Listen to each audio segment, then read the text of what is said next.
কৃষ্ণা বাইদেউ সমাজসেৱিকা আমাৰ মঞ্চত উপস্থিত হৈছে। আমাৰ বাইদেউ সম্বৰ্ধনা জনাব আমাৰ উদযাপন সমিতিৰ সদস্যা ৰিম্পী গগৈ বাইদেৱে।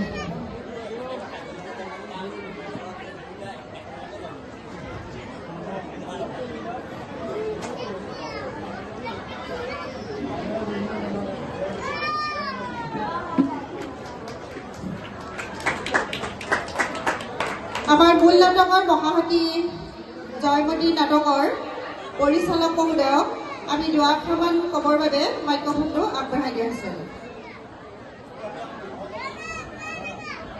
হেল্ল', নমস্কাৰ। জয়জ্যোতি আয়োজক সমিতিৰ লগতে উপস্থিত দৰ্শকলৈ আন্তৰিক অভিনন্দন আৰু সান্ধ্য অভিবাদন জ্ঞাপন কৰিছোঁ। সেই পৰম শ্ৰদ্ধাভাজন নাট্যপ্ৰেমী ৰাইজ,